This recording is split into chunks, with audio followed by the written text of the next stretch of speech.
Class तो मेरी हो जाएगी, लेकिन वो जो अपलोड और वो सब करते हैं ना, तभी उसके बाद यूट्यूब पे डाल के तभी वो आप लोग देख पाते हो उस चीज़ को, वो नहीं कर पाऊँगी मैं।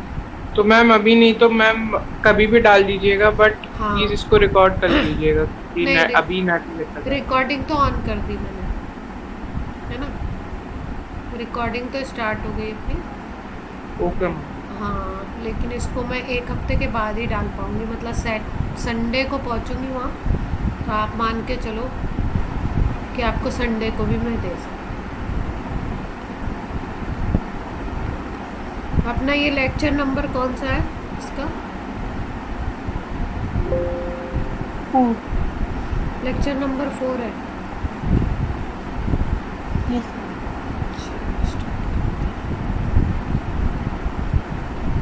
घर पे हूँ नहीं, वहाँ पे एक्चुअली जयपुर में, तो जयपुर में तुम्हारे पास वाईफाई है तो कोई दिक्कत ही नहीं आती, कुछ भी करो आप।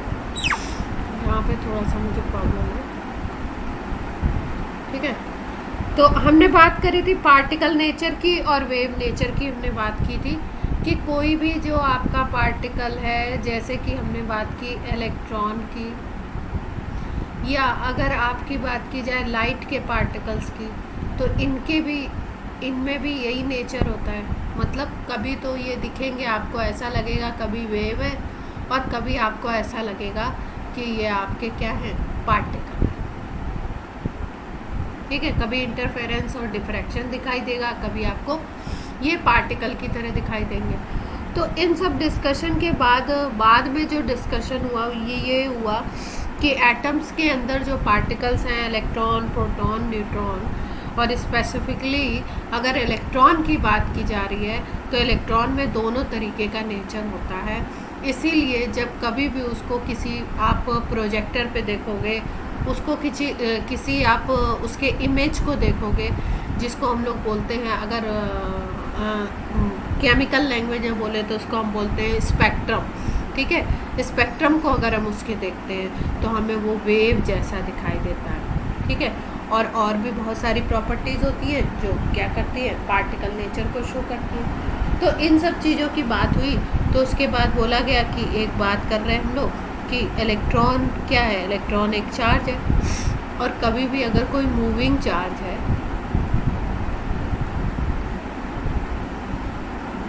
ठीक है, पहले तो वो अगर वो चार्ज है तो उसके चारों तरफ इलेक्ट्रिक फील्ड होगा,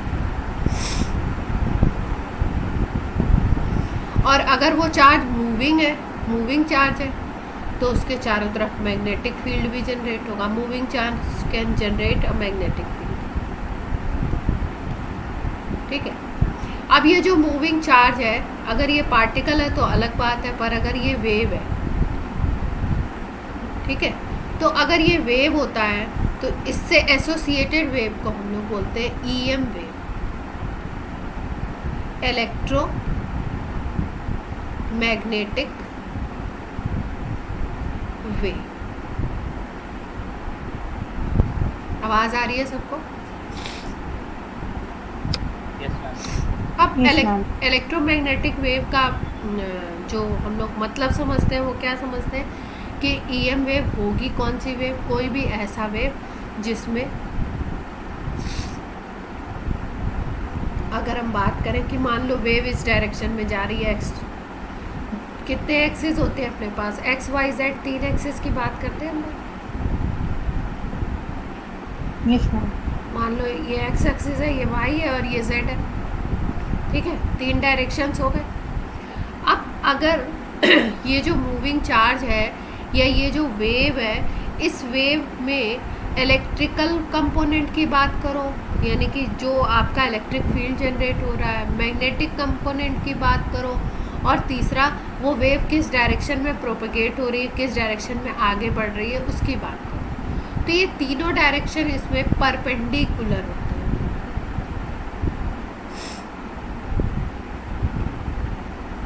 ठीक है, अब तीनों को परपेंडिकुलर करना है तो कोई एक्स में होगा, कोई वाई में होगा, कोई जेड में होगा। इलेक्ट्रिक फील्ड का कंपोनेंट, मैग्नेटिक फील्ड का कंपोनेंट उस वेव का, और उसके वेव के प्रोपगेशन का डायरेक्शन, ये तीनों कैसे होंगे, एक दूसरे के परपेंडिकुलर, 90 डिग्री। अगर हम बात करें, ये इलेक्ट्रिक फील्ड का कंपोनेंट है, ये मैग्नेटिक फील्ड का कंपोनेंट है, और ये आपका हो गया वेव प्रोपगेशन का डायरेक्शन।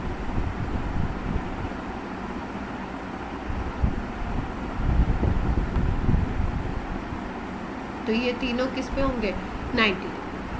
क्लियर है इतनी बात?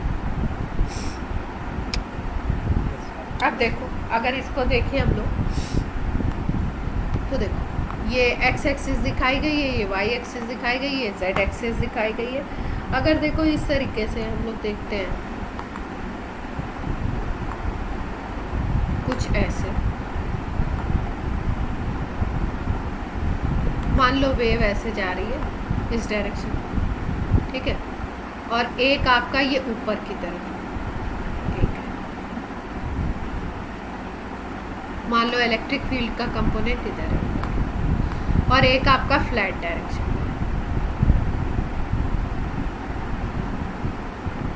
फ्लैट डायरेक्शन समझ रहे हो?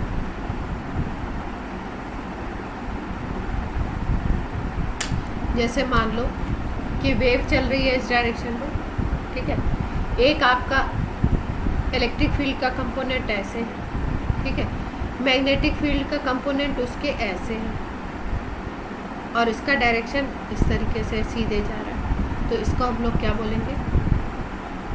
EM।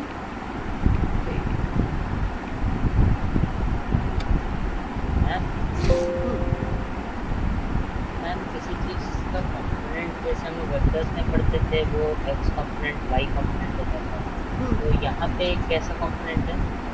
कंपोनेंट वो नहीं है, एक्स वाई कंपोनेंट नहीं है उसमें। जो उससे जो इलेक्ट्रिक फील्ड जनरेट होगी उस वेव से, वो किस डायरेक्शन में लगेगी? उससे जो मैग्नेटिक फील्ड जनरेट होगा वो किस डायरेक्शन में लगेगा? वो जो मूविंग चार्ज है, इलेक्ट्रॉन है, मूविंग चार्ज है, वो किस डायरेक्शन में इलेक्ट्रिक फील्ड या मैग्नेटिक फील्ड को जनरेट कर रहा है, उसकी बात हो। तो डायग्राम में जैसे आपने वेव जैसा बनाया है, उसमें अगर किसी पॉइंट पर लेते हैं तो उस पॉइंट का टेंजेंट लेंगे, डायरेक्शन लेंगे। हाँ, अभी दिखाती हूँ मैं आपको एक, अगर नेट काम कर जाए तो।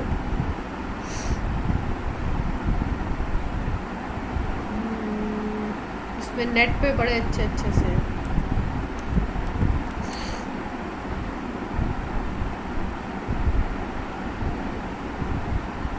स्क्रीन शेयर है ना, तो आपको दिख तो रहा होगा। Yes ma'am. ये देखो, ये GIF देख पा रहे हो? E का डायरेक्शन ऐसे है, ठीक है, और B का डायरेक्शन ऐसे ऐसे जा रहा है। एक है आपका y एक्सिस में, एक है आपका किस एक्सिस में? Z एक्सिस में, और एक आपका प्रोपगेशन का डायरेक्शन है x एक्सिस में। अगर आप देखो तो ये प्रोपगेशन का डायरेक्शन है, x एक्सिस बोल दो इसको, ठीक है। y एक्सिस में अगर बात करो तो ये है आपका किसका डायरेक्शन? इलेक्ट्रिक फील्ड का डायरेक्शन। और अगर z एक्सिस की बात करो, रेड वाला जो दिख रहा है वो आपका किसका डायरेक्शन है? मैग्नेटिक फील्ड का। क्लियर? ये देखो, इसको ऐसे दिखाया है।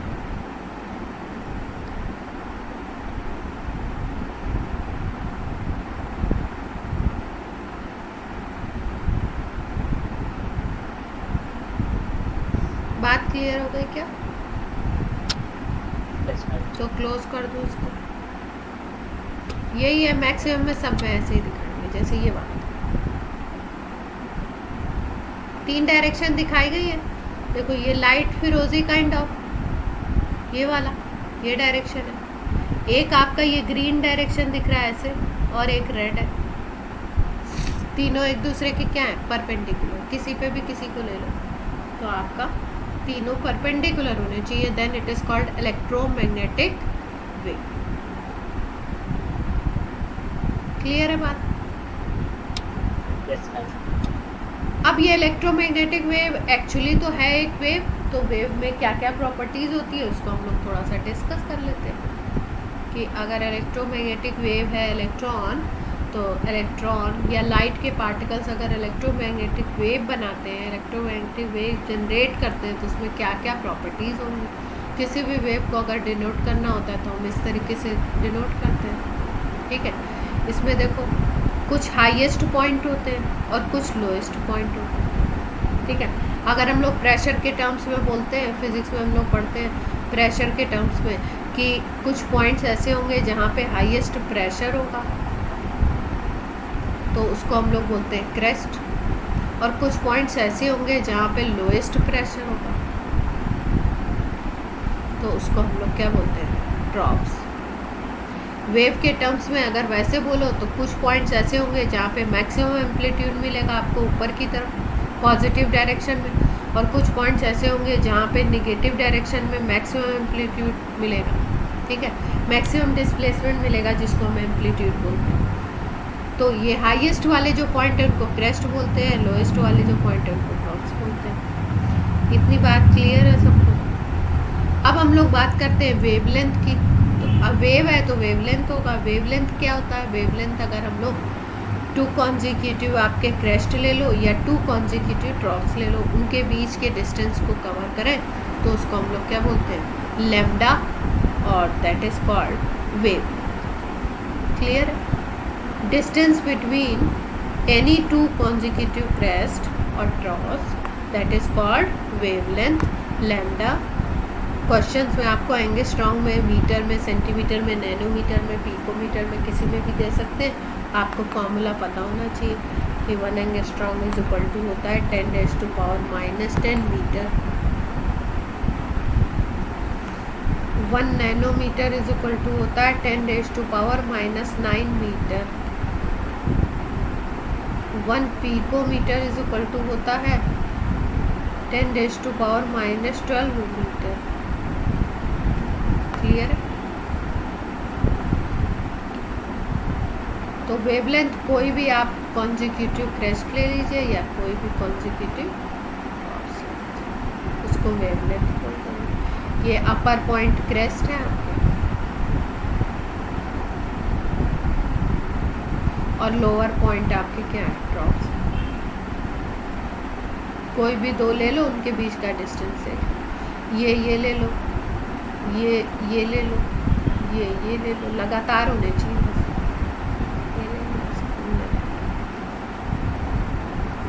इसके बाद बात आती है फ्रीक्वेंसी की। फ्रीक्वेंसी को अगर वैसे बोलो ऑसिलेशंस के टर्म्स में तो हम लोग क्या बोलते हैं, ऑसिलेशन पर सेकेंड।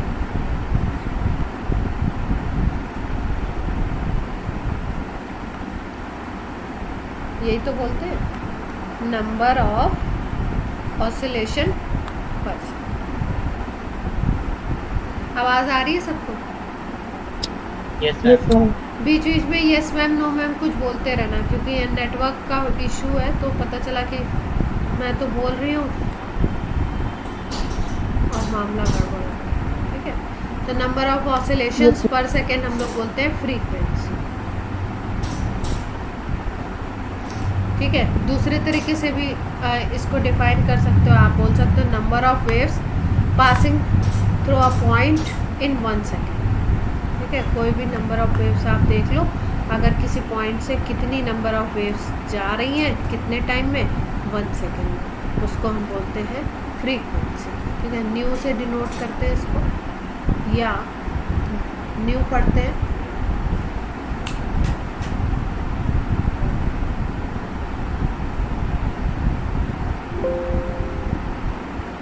एक मिनट होल्ड कर लो, गेट पे कोई नॉक कर रहा है।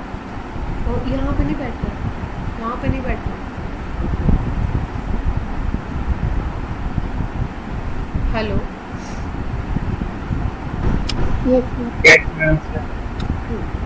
तो इसको हम लोग न्यू से डिनोट करते हैं या एफ से भी डिनोट कर सकते हैं, ठीक है। इन जनरली तो हम लोग एफ ही पढ़ते थे बचपन में। यूनिट की अगर बात करो तो हर्ट्ज ने एक्सपेरिमेंट्स करके इसको डिस्कवर किया था, इसलिए इसकी यूनिट होती है हर्ट्ज, या इसको सेकेंड इनवर्स भी बोल सकते हो, या इसको साइकिल पर सेकेंड भी बोल सकते हो, ऑसिलेशन पर सेकेंड भी बोल सकते हो, बात वही है। क्लियर है? इसके बाद बात करी जा रही है वेव वेलोसिटी की। इलेक्ट्रोमैग्नेटिक वेव जो है उसकी वेलोसिटी क्या होगी। अगर वेव की वेलोसिटी की बात करो तो वेलोसिटी किसी की भी भाई डिस्टेंस कवर्ड भाई किसी पार्टिकल के हम लोग क्या बोलते हैं, distance covered by that moving object in 1 second is called its velocity. इसी तरीके से अगर हम वेव की बात कर रहे हैं तो वेव के लिए भी यही है, लीनियर डिस्टेंस वो कितना कवर करता है 1 सेकेंड में, that is called velocity of that wave. Clear? इसको हम लोग v से डिनोट कर सकते हैं, और इसको एक्चुअली अगर कोई EM वेव है तो उसकी वेलोसिटी होती है वेलोसिटी ऑफ लाइट।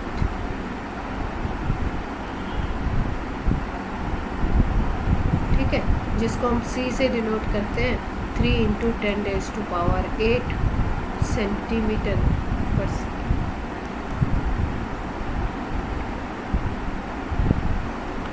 और वेलोसिटी है तो मीटर पर सेकेंड में इसकी बताई जाएगी। अब वेलोसिटी और frequency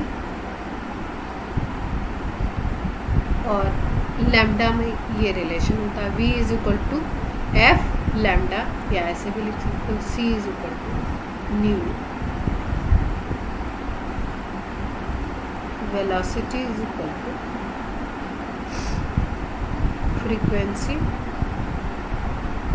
multiplied by wave.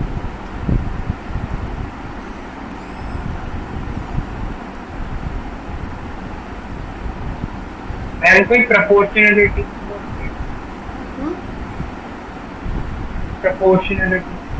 Proportionality किसी एक को कांस्टेंट कर दो तो दूसरा प्रोपोर्शनलिटी हो जाएगा, डायरेक्टली प्रोपोर्शनल आ जाएगा।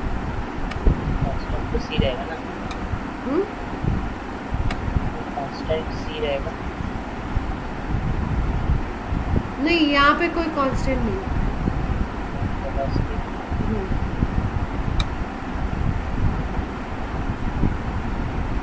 EM वेव के केस में हमेशा c लेंगे तो c की वैल्यू चेंज नहीं होगी।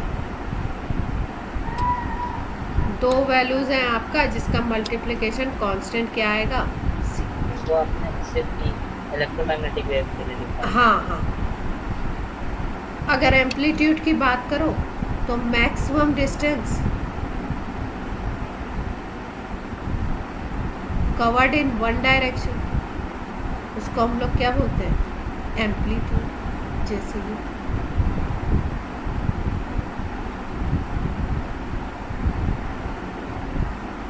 ठीक है, या इसको हम लोग बोलते हैं, ये क्रेस्ट है आपका, ये आपका टॉप, तो इसको हम लोग बोलते हैं height of crest,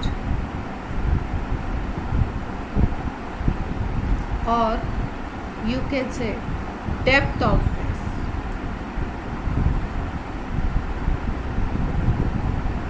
depth of drops is called amplitude, A से डिनोट करते हैं।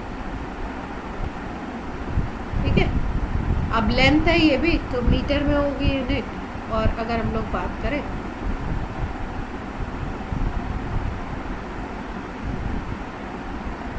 जैसे ऑसिलेशन कर रहा है कोई, अगर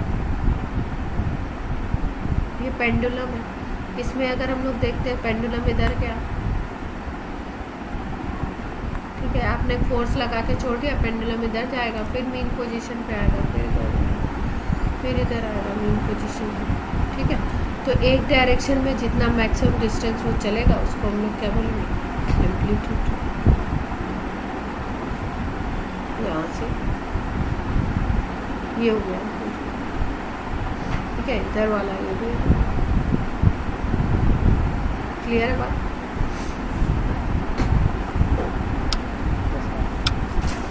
इसके बाद बात करी जा रही है वेव नंबर की।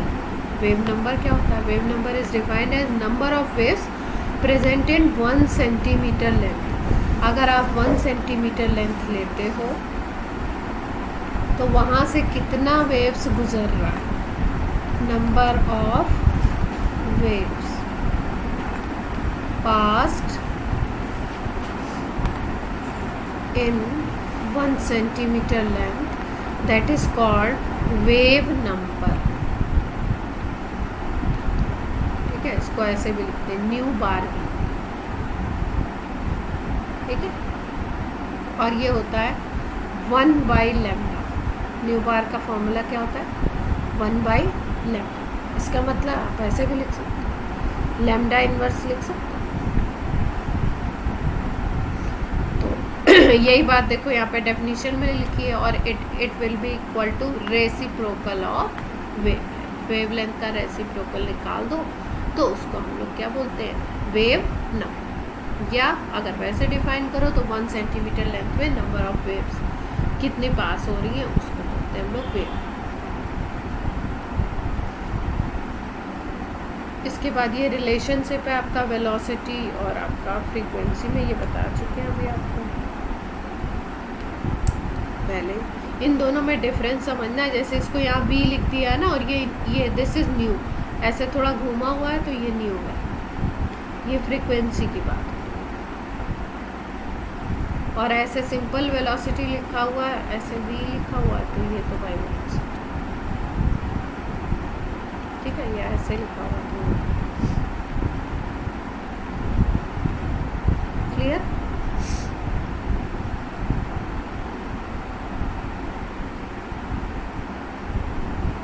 ये EM वेव का स्पेक्ट्रम की बात हो रही, तो ये स्पेक्ट्रम बताएंगे तब। इसके बाद देखो एक क्वेश्चन है इससे related. Vividh Bharati station of all India radio Delhi broadcast on frequency दिया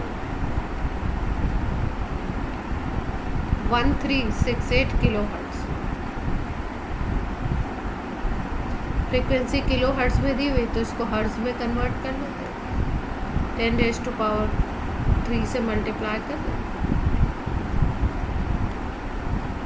calculate the wavelength of electromagnetic radiation emitted by transmitter. Wavelength निकालना है। वेव कौन सा है? इलेक्ट्रोमैग्नेटिक रेडिएशन की बात हो रही, EM वेव की बात हो रही। Which part of electromagnetic spectrum does it belong? ये तो बाद में बात कर लेंगे, पहले पहला पार्ट करते हैं। वेवलेंथ निकालनी है हमको। तो अभी मैंने बताया आपको C = क्या होता है? New into lambda. आपको क्या निकालना है? लैम्डा। C/न्यू कर सकते हैं, यस और नो? Yes ma'am. ये आपका है 3 × 10⁸ और आपका फ्रीक्वेंसी कितना दिया हो?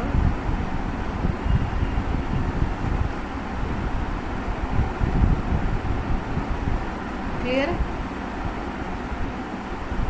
अब यहाँ पे हमने क्या कर दिया, सॉल्व कर लेंगे इसको।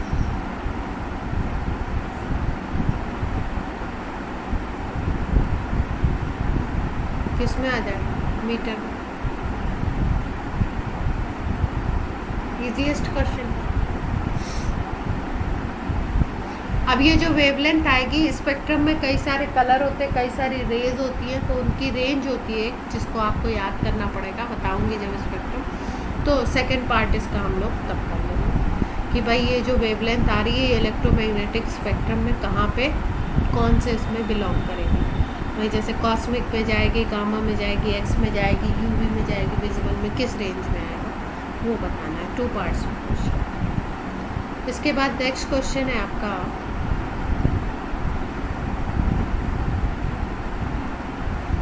यहाँ पे वेलोसिटी हमने कितनी लिखी थी? ये सेंटीमीटर में होता है।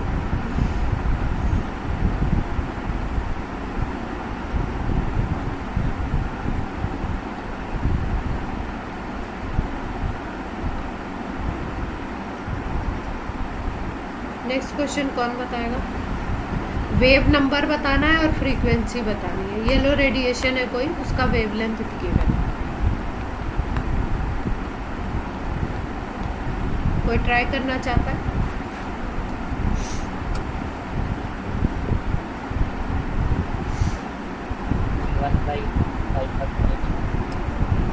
पहले निकालते हैं वेव नंबर, इसको न्यू बार बोलते हैं, और इसको कैलकुलेट करते हैं 1/λ।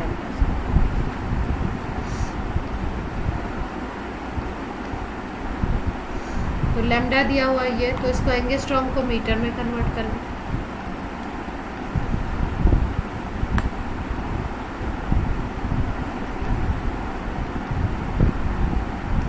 सॉल्व कर लेंगे। Yes ma'am. मीटर इनवर्स में आ जाएगा, यूनिट होगी मीटर इनवर्स। अब दूसरी बात करी जा रही है फ्रीक्वेंसी की, तो फ्रीक्वेंसी निकालना है आपको न्यू। अब आपको पता है c is equal to nu into lambda, तो न्यू निकालना है तो सी बाई लैम्डा।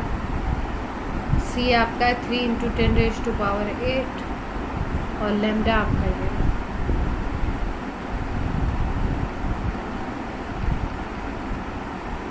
सॉल्व कर लेंगे।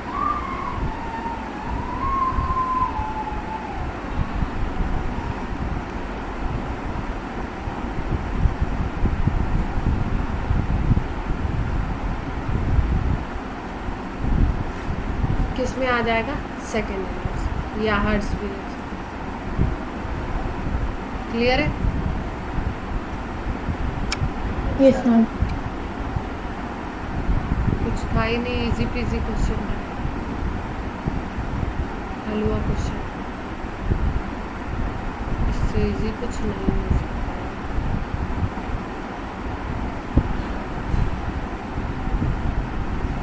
अब देखो पार्टिकल नेचर की बात बताई गई, तो पार्टिकल नेचर में जैसा मैंने आपको बताया था कि क्या होना चाहिए, मास होना चाहिए, वेलोसिटी होना चाहिए, मोमेंटम होना चाहिए, काइनेटिक एनर्जी होनी चाहिए, इसकी बात हुई थी। ठीक है, अब कुछ और पार्टिकल नेचर की बात हो रही है। वेव नेचर की अगर बात करो तो कौन कौन से फिनोमेना होने चाहिए, डिफ्रैक्शन होना चाहिए, इंटरफेरेंस होना चाहिए।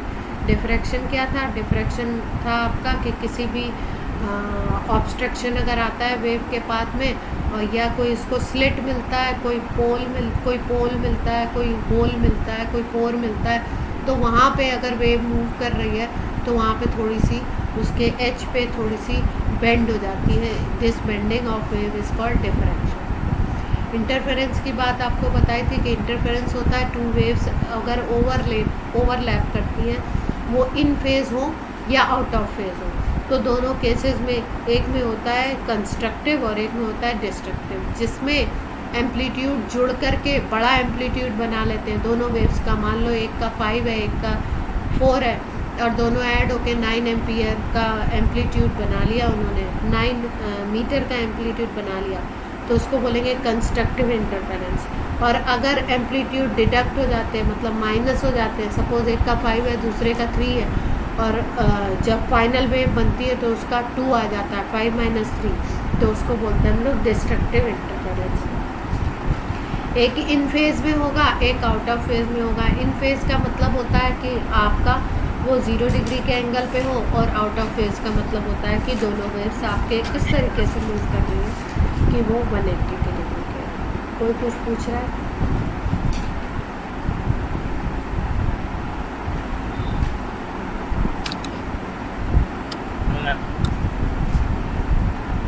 ठीक है, उसके बाद बात कर रहे हैं हम लोग कि कुछ ऑब्जर्वेशन ऐसे थे जो आपको नहीं पता लगे वेव नेचर से। ठीक है, तो उसको देखते हैं हम लोग। उसमें कौन कौन से, एक को बोलते हैं हम लोग BBR ब्लैक बॉडी रेडिएशन, और दूसरे को हम लोग बोलते हैं फोटो इलेक्ट्रिक इफेक्ट। क्या है भाई, देखिए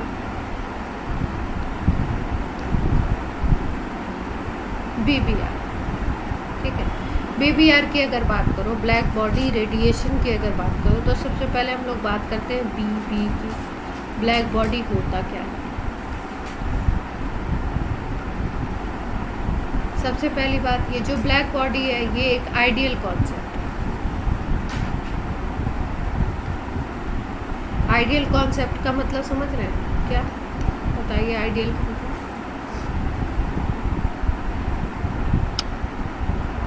इसका कोई ड्रॉबैक ना हो। और कुछ? मैम आइडियल कंडीशन में और कुछ? हमने सिर्फ इसके बारे में सोचा है। हमने जिसके बारे में सोचा। अच्छा, प्रैक्टिकली नहीं कर सकते, बस हाइपोथेटिकली इसकी बना देंगे कि ऐसा होता है। अच्छा,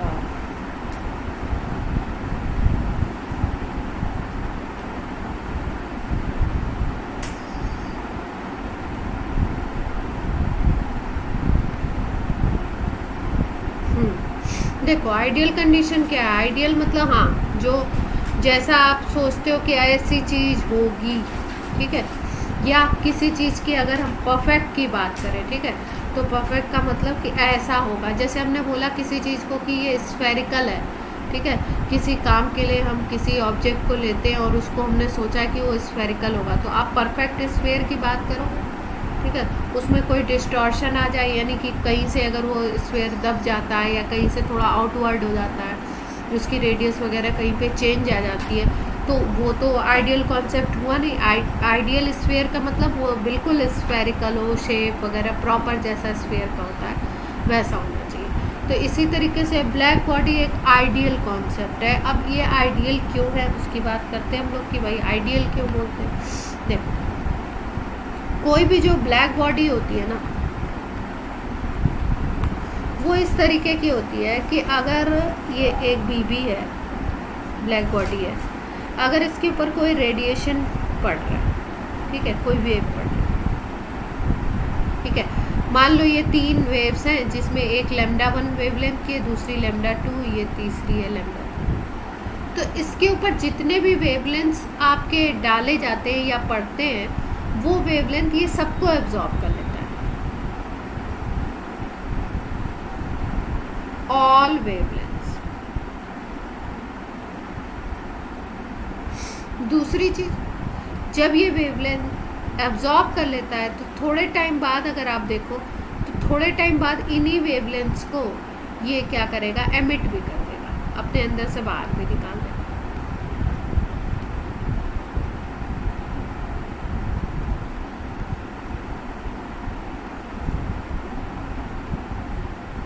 ठीक है, यानी ब्लैक बॉडी कोई ऐसी बॉडी है, कॉन्सेप्ट कोई ऐसा कॉन्सेप्ट है, कोई ऐसी बॉडी है जो अपने ऊपर पड़ने वाले सारे रेडिएशन को, सारे वेवलेंथ को एब्जॉर्ब कर लेगा और थोड़े टाइम बाद उन सारे रेडिएशंस को बाहर निकाल देगा, एमिट कर देगा। क्लियर इतनी बात।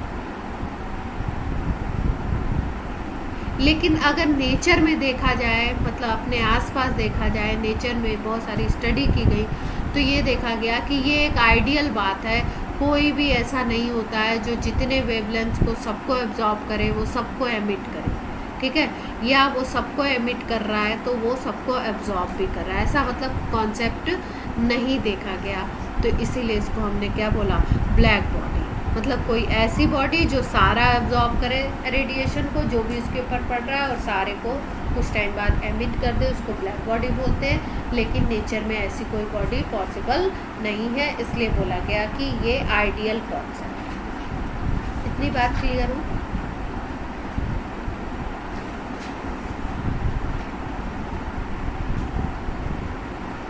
यस और नो।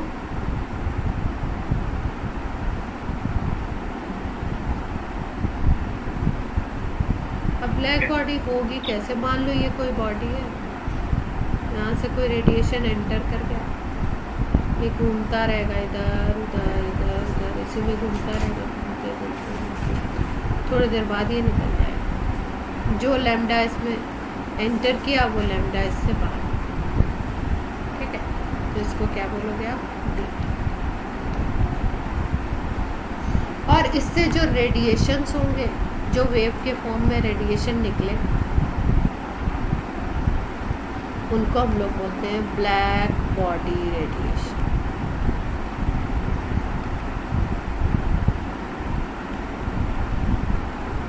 BB। क्लियर।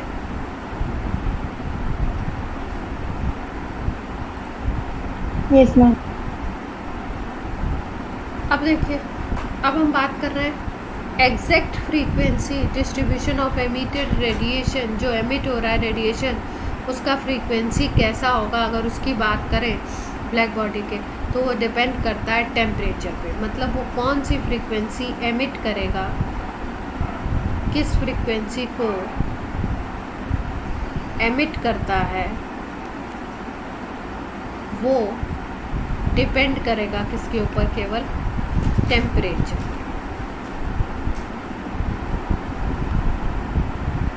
अब इसमें भी ऐसा नहीं है कि आपको ऐसा ग्राफ मिल गया फ्रीक्वेंसी और टेम्परेचर का ग्राफ देखो तो कुछ स्ट्रेट लाइन बन गया इस तरीके का, नहीं ऐसा ग्राफ नहीं है। VBR की जब स्टडी की गई तो ग्राफ देखो किस तरीके का,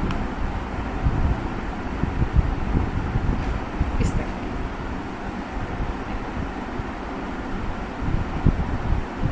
देख पा रहे सब। ये यहाँ पे शो किया गया इंटेंसिटी ऑफ लाइट या इंटेंसिटी ऑफ इंसिडेंट वेव, और यहाँ पे दिखाया गया आपका टेम्परेचर। ये T1 टेम्परेचर पे, ये T2 टेम्परेचर पे, ठीक है, और यहाँ पे दिखाया गया वेव। अगर आप देखो दोनों ग्राफ्स को, T2 is greater than T1, पहले ग्राफ को अगर देखो तो यहाँ पे मैक्सिमम मिल रही है वेवलेंथ, सॉरी यहाँ पे इंटेंसिटी मैक्सिमम है। इस पॉइंट पे अगर देखो तो वेव की इंटेंसिटी मैक्सिमम है इस ग्राफ के लिए, इस ग्राफ के लिए, इसको मत देखो भूल जाओ, इस ग्राफ के लिए इंटेंसिटी यहाँ पे मैक्सिमम है।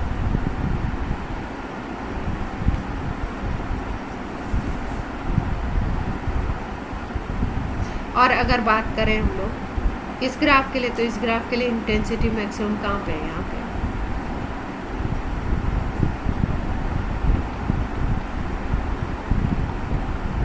तो आप देख रहे हो कि टेम्परेचर इंक्रीज कर रहे हो, पहले T1 टेम्परेचर था, फिर उसके बाद आपने T2 टेम्परेचर कर दिया, इंक्रीज कर दिया। जब आपने T1 से T2 किया तो आप क्या देख पा रहे हो कि जो वेवलेंथ है, वेवलेंथ आपको मिल रही है, वो वेवलेंथ क्या हो रही है, कम हो रही है, लेफ्ट की तरफ शिफ्ट हो रही है। भाई ये मान लो 2000 है, ये 1000 है, यहाँ बीच में है कहीं, तो ये मान लो 1500। तो T1 टेम्परेचर पे वेवलेंथ कितना था, 1500 नैनोमीटर था, लेकिन T2 टेम्परेचर पे कितना मिल गया, मान लो कि आपका 1000 कुछ मिल गया। तो आप क्या देख पा रहे हो कि वेवलेंथ किस तरफ शिफ्ट हो रही है, कम की तरफ शिफ्ट हो रही है, डिक्रीज हो रही है, यस और नो।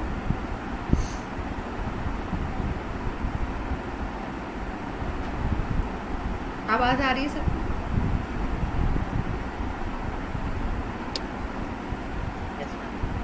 टेम्परेचर बढ़ाया तो उस ग्राफ के लिए हमने देखा कि मैक्सिमम वेवलेंथ किस तरफ शिफ्ट हो रही है, लेफ्ट की तरफ, यानी कि कम हो रही है, डिक्रीज कर रही है।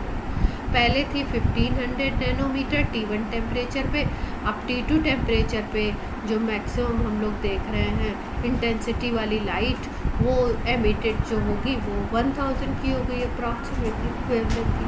यानी कि जब आप टेम्परेचर बढ़ाते हो तो जो वेवलेंथ एमिट होती है उसका वेवलेंथ आपका डिक्रीज़ होता है, और वेवलेंथ अगर डिक्रीज़ हो रहा है तो वेवलेंथ और फ्रीक्वेंसी क्योंकि एक दूसरे के इन्वर्सली प्रोपोर्शनल होते हैं, तो फ्रीक्वेंसी क्या होगी, इंक्रीज़ होगी। इसका मतलब टेम्परेचर इंक्रीज़ करोगे तो फ्रीक्वेंसी क्या होगी उस रेडिएशन की, इंक्रीज़। क्लियर है इतनी बात? टेम्परेचर बढ़ाने से एनर्जी बढ़ती है। इसीलिए तो इंटेंसिटी बढ़ रही है। इंटेंसिटी को अभी एनर्जी के टर्म्स में समझो, लेकिन वैसे इंटेंसिटी एनर्जी नहीं होती है, मतलब एनर्जी होती है पर energy falling per unit area की बात करते हैं हम लोग, उसको बोलते हैं इंटेंसिटी। ठीक है, क्लियर है बात?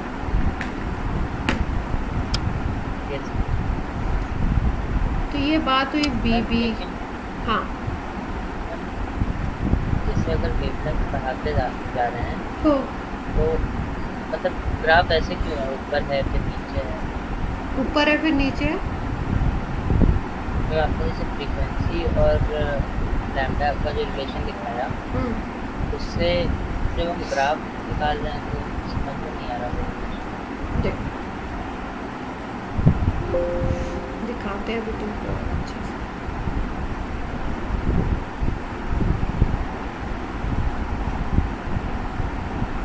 कलर्ड भी ग्राफ है बढ़िया।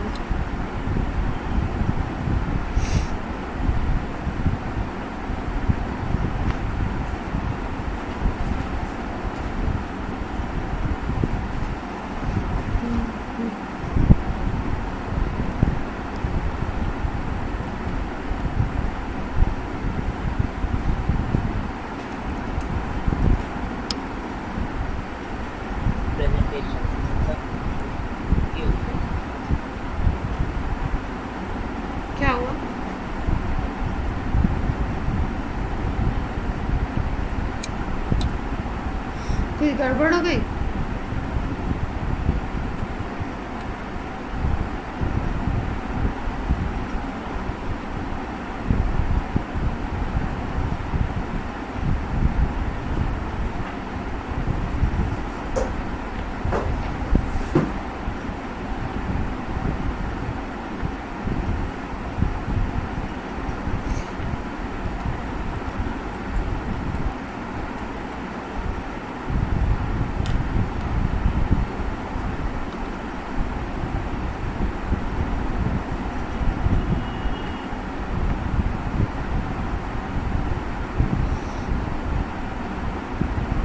देख पा रहे हो?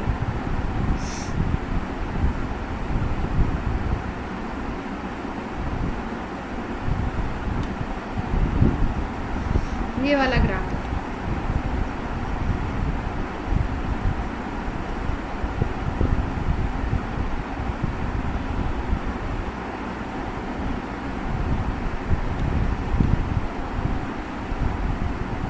इस ग्राफ को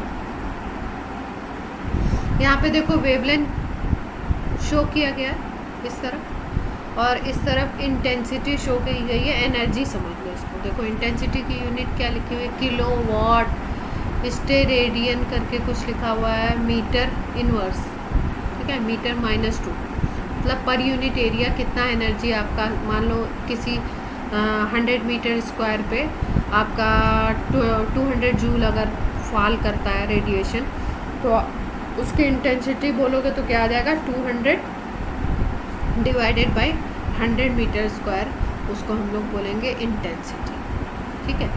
तो इंटेंसिटी और वेवलेंथ को लेकर के ग्राफ खींचा गया। BBR से क्या हो रहा है, टेम्परेचर बढ़ा रहे हैं, तो BBR में जो एब्जॉर्ब हो रहा है ब्लैक बॉडी रेडिएशन में, और वही आपका कहाँ पे जा रहा है, वही आपका इंक्रीज हो रहा है, ठीक है, वही आपका एमिट हो रहा है। तो एमिटिंग जो वेवलेंथ है उसके बारे में अगर बात करो टेम्परेचर से रिलेटेड, देखो तो सबसे पहला ये 3000 केल्विन पे दिख रहा है ग्राफ।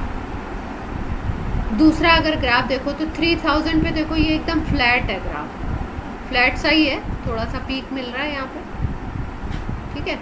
और अगर हम लोग बात करें 4000 पे तो थोड़ा सा इस तरीके का बन गया, अगर 5000 पे चलेगा तो थोड़ा इस तरीके से बन गया। अब देखो ये जो वेवलेंथ है, ये वेवलेंथ है वो वेवलेंथ जिसमें आपको उस ग्राफ के लिए इंटेंसिटी मैक्सिमम मिल रही है। इस ग्राफ के लिए इंटेंसिटी मैक्सिमम अगर देखो तो कोई यहाँ पे पॉइंट पड़ेगा, इसके लिए देखो तो यहाँ पे पड़ेगा, इसके लिए देखो तो यहाँ पे पड़ेगा। तो इंटेंसिटी मैक्सिमम वाला जो पॉइंट है वो पॉइंट देखो लेफ़्ट शिफ्ट हो रहा है, एक बार यहाँ मिल रहा है, फिर थोड़ा सा लेफ़्ट और चला गया, फिर और थोड़ा सा लेफ़्ट हो गया, और टेम्परेचर बढ़ाओगे तो और लेफ़्ट हो जाएगा। और लेफ़्ट शिफ्ट होने का मतलब क्या हो रहा है, अगर वेवलेंथ के टर्म्स में बोलो तो वेवलेंथ क्या हो रहा है, नीचे की वेवलेंथ क्या हो रहा है, डिक्रीज़ हो रहा है। और वेवलेंथ अगर डिक्रीज़ होता है तो फ्रीक्वेंसी के टर्म्स में बोलोगे तो अपोजिट चलता है, तो इसका मतलब फ्रीक्वेंसी क्या होगी, इंक्रीज़ करेगी। इतनी बात क्लियर है? Yes ma'am. ठीक है। और जो क्लासिकल थ्योरी कहती थी, क्लासिकल थ्योरी फिजिक्स की जो कहती थी वो ये कहती थी कि ये ग्राफ जो है ना इस तरीके का आना चाहिए, ठीक है। इसका मतलब क्या हो रहा है, इसका मतलब आपका ये टेम्परेचर से इस तरीके की डिपेंडेंसी नहीं आनी चाहिए थी, ये क्या होना चाहिए था, इंटेंसिटी से इन्वर्सली प्रोपोर्शनल चलना चाहिए था ये ग्राफ, वेव और इंटेंसिटी। क्लियर? Yes ma'am. अब देखो आप ये बोलोगे कि यहाँ पे एक ये कलर्ड बैंड कैसा बना हुआ है और इधर इधर कुछ कलर नहीं दिखाई दे रहा है। भाई ये जो रेंज है ना, ये जब वेवलेंथ मिलती है आपको ये वाली, तो ये हमें दिखता है, तो इसको हम लोग बोलते हैं विजिबल रेंज, ठीक है। और अगर इसके इधर वाली वेवलेंथ मिलेगी तो इनको हम लोग इंफ्रारेड नाम देते हैं। इधर वाली जो मिलती है इसके लेफ्ट में, इसको हम लोग यूवी नाम देते हैं। वेवलेंथ और कम हो गया तो यूवी हो गया, अल्ट्रावायलेट हो गया। क्लियर?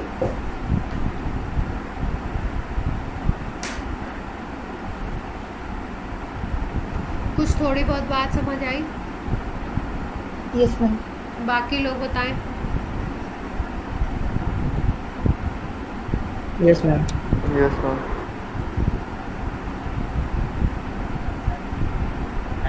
हम्म,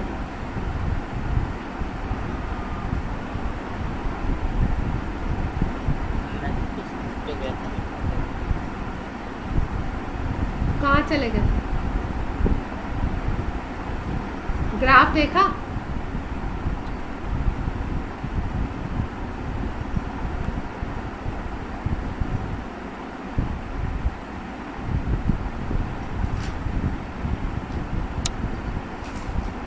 मैं पिछला वाला ग्राफ देखा था, उसके बाद प्रेजेंटेशन ही रुक गई थी। देख, मतलब मोटी मोटी ग्राफ से बात क्या समझनी थी कि टेम्परेचर जब आप इंक्रीज करते हो तो आपका इंटेंसिटी मैक्सिमम से रिलेटेड जो वेवलेंथ होती है वो वेवलेंथ डिक्रीज करती है। ठीक है, यानी कि आई मैक्स वाला जो वेवलेंथ होगा वो वेवलेंथ डिक्रीज करता जाता है जैसे जैसे टेम्परेचर इंक्रीज करता है। इसका मतलब फ्रीक्वेंसी क्या होगा? इंक्रीज करता है। क्लियर?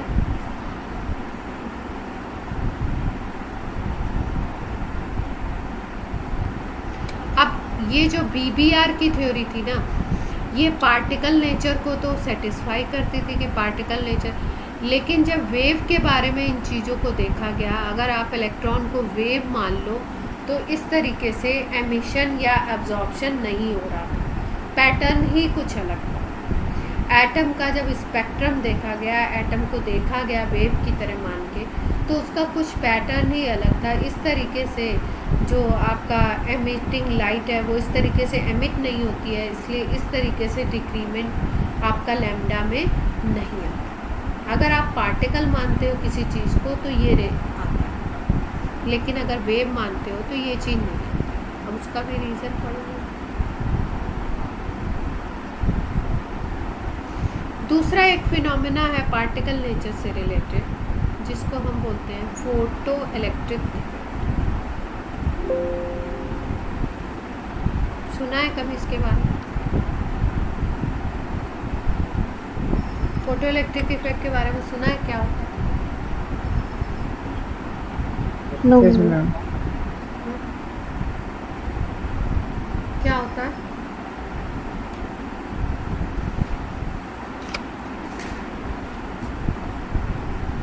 लाइट का पार्टिकल नेचर, लाइट का पार्टिकल नेचर, हाँ सही बात। लाइट को कहीं पे बॉम्बार्ड हम्म, जब कहीं पे बॉम्बार्ड कराते हैं तो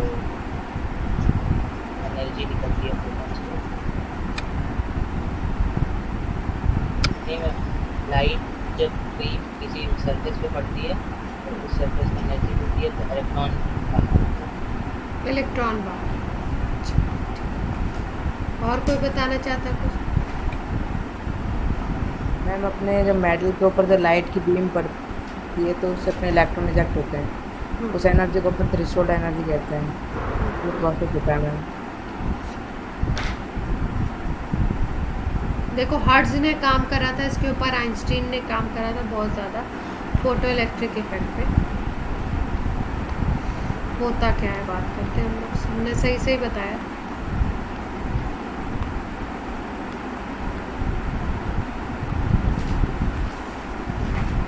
देखो वर्ड से मीनिंग निकलेगा फोटो, फोटो का मतलब होता है लाइट, फोटॉन, फोटॉन जो होते हैं वो लाइट के पार्टिकल्स होते हैं।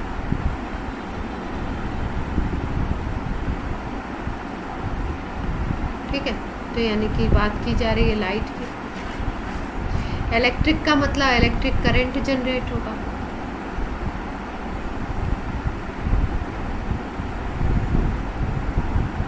और आपको पता है कि इलेक्ट्रिक करंट कब जनरेट होता है? भाई हम यही तो बोलते हैं, flow of electron is called charge, और charge per unit time is called electric current. यही बात करते हैं हम। तो इसका मतलब अगर कहीं पे चार्ज फ्लो कर रहा है तो वहाँ पे इलेक्ट्रिक करंट फ्लो करेगी। अब ये चार्ज कैसे फ्लो करेगा, कब जनरेट होगा, तो इसी को हम बोलते हैं फोटो इलेक्ट्रिक इफेक्ट। मतलब अगर लाइट के इफेक्ट से आप इलेक्ट्रिसिटी को जनरेट करवाते हो, इलेक्ट्रिक करंट को जनरेट करवाते हो, इलेक्ट्रॉन का फ्लो बनता है, तो उसको हम कहते हैं फोटो इलेक्ट्रिक इफेक्ट। होता क्या है, मेटल्स को लेते हैं हम लोग, सपोज ये कोई मेटल का सरफेस है,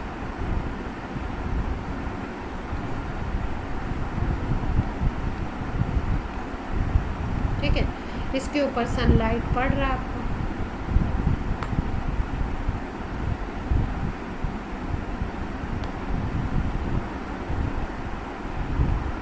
सनलाइट पड़ रहा है, इसका मतलब इसके ऊपर कौन पड़ रहा है, फोटोन पड़ रहा है। और हम थोड़ी देर बाद क्या देखते हैं कि ये इसके जो सरफेस के जो मटेरियल है, यहाँ से इलेक्ट्रॉन इजेक्ट होने लगा, इलेक्ट्रॉन मूव करने लगा। और इन इलेक्ट्रॉन की अगर बात करें तो अगर इसको सेल वगैरह से कनेक्ट करो तो इलेक्ट्रिसिटी फ्लो होने लगा। इसका मतलब क्या किया आपने, लाइट के इफेक्ट से इलेक्ट्रिसिटी को जनरेट किया, बनाया, इलेक्ट्रॉन को फ्लो करवाया, तो इसको बोलते हैं हम लोग फोटो इलेक्ट्रिक इफेक्ट। अब देखो, अब बात ये हो रही है कि सनलाइट या कोई भी जो लाइट है आपकी, वो कौन सी फ्रीक्वेंसी की होगी तब ये फोटो इलेक्ट्रिक इफेक्ट होगा और कौन सी होगी तो नहीं होगा। सपोज मान लो ये हमने ले लिया सोडियम मेटल, ठीक, इसके ऊपर हमने सनलाइट डाला सपोज, ठीक है।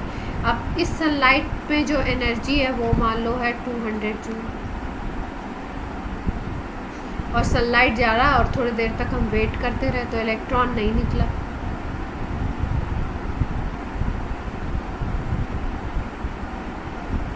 तो क्या मतलब हुआ कि 200 जूल इसके लिए सफिशिएंट नहीं है। फिर उसके बाद हमने क्या किया, सनलाइट के इसकी एनर्जी को बढ़ाते गए, 201 कर दिया, 250, 260 ऐसे करके बढ़ाते गए। फिर थोड़ी देर बाद हमने देखा कि जब ये एनर्जी 300 को क्रॉस करती है, 300 जूल को क्रॉस कर जाती है, तब क्या होता है, इससे इलेक्ट्रॉन निकलना स्टार्ट हो जाता है।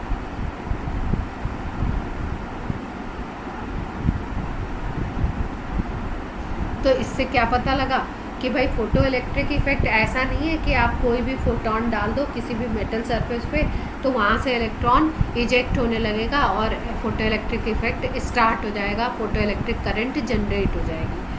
उसके लिए एक सारे मेटल्स के लिए एक अप्रोप्रिएट अमाउंट ऑफ एनर्जी होता है जिसके करस्पॉन्डिंग वो आपका इलेक्ट्रॉन इजेक्ट करता है, ठीक है। जैसे कि इस केस में हमने एक छोटा सा एग्जांपल लिया, जब 200 जूल की एनर्जी डाली तब नहीं हुआ, फिर हमने 201 किया, फिर ऐसे बढ़ाते बढ़ाते जब हमने 300 जूल एबव किया तब जाके इलेक्ट्रॉन इजेक्शन। क्लियर है इतनी बात?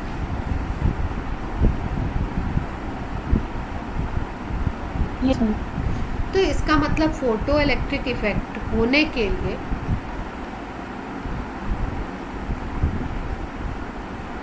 एक amount of energy, minimum amount of energy चाहिए होता है।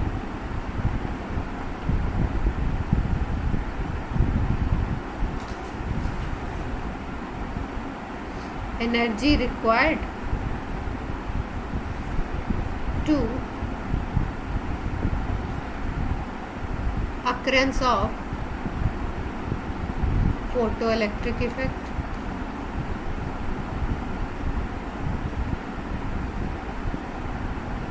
and this amount of energy is constant for each metal। अलग अलग मेटल्स के लिए अलग अलग होती है, सारे मेटल्स के लिए कांस्टेंट होती है। मान लो सोडियम के लिए ये 300 है, ठीक है, और हो सकता है पोटेशियम के लिए ये 500 हो, अलग अलग मेटल्स के लिए अलग अलग होती है। और ये जो मिनिमम अमाउंट ऑफ एनर्जी होता है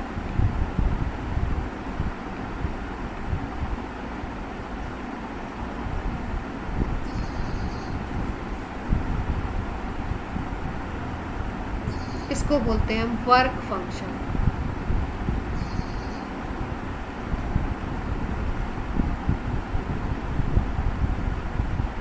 इसको हम डिनोट करते हैं W नॉट से। क्लियर है इतनी बात? Work function W not.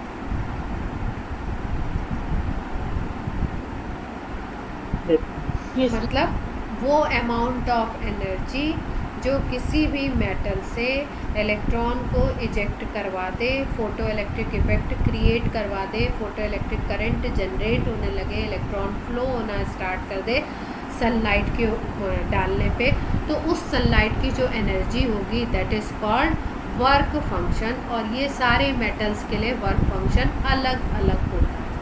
किसी के लिए 500 जूल हो सकता है, किसी के लिए 200 हो सकता है। जिसके लिए ये वर्क फंक्शन कम होगा उसमें थोड़ी सी अमाउंट ऑफ एनर्जी दोगे तो वो रिलीज़ होने लगेंगे इलेक्ट्रॉन। किसी का अगर वर्क फंक्शन बहुत हाई है तो आपको ज़्यादा एनर्जी देनी पड़ेगी। क्लियर? तो ऐसा नहीं है कि आपने बोला कि लाइट आपने डाली। हाँ क्या हुआ? नहीं सिर्फ एक ही इलेक्ट्रॉन के लिए या कई सारे? नहीं, कई सारे इलेक्ट्रॉन ये पे पर मोल होगा ना? पर इलेक्ट्रॉन के लिए भी निकाला जाता है, पर मोल भी निकाला जाता है। कैसा क्वेश्चन में दिया है दैट डिपेंड्स। ठीक है, वो तो क्वेश्चन में आपका डिफाइन हो।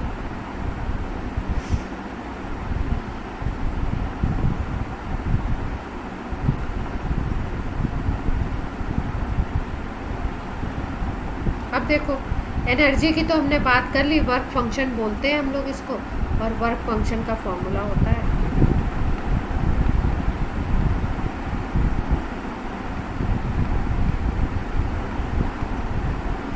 वर्क फंक्शन का फॉर्मूला होता है एच न्यू नॉट।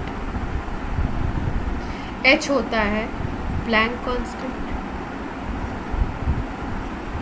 साइंटिस्ट थे इनके नाम पे दिया गया था प्लैंक कांस्टेंट। और न्यू नॉट होता है threshold frequency.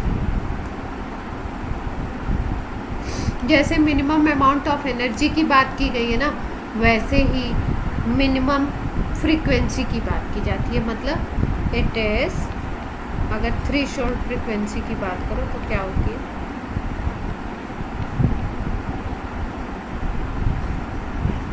It is minimum frequency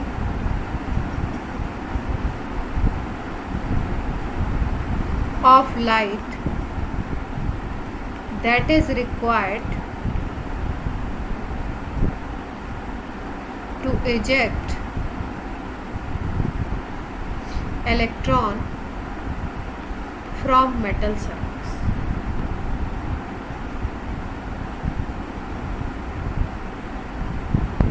इसको हम लोग क्या कहते हैं? Threshold frequency new. इतनी बात क्लियर हो गई सबको?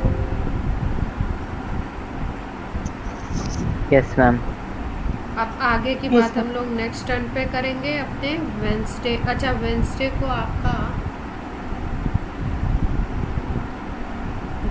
आपका रखेंगे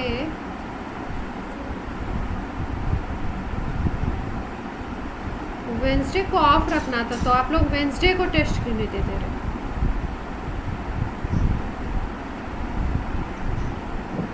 अगर आप लोग तैयारी कर लो तो वेंसडे को टेस्ट दे दो, सब लोग बोलो तब रखेंगे। ठीक है। तो मैम आप पीडीएफ भेज देंगे? वेडनेसडे पीडीएफ किसका भेजेंगे?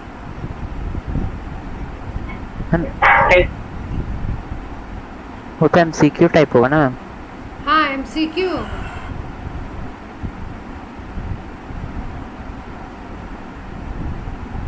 मैम वो अपने ऐप के बारे में ऐप के बारे में भी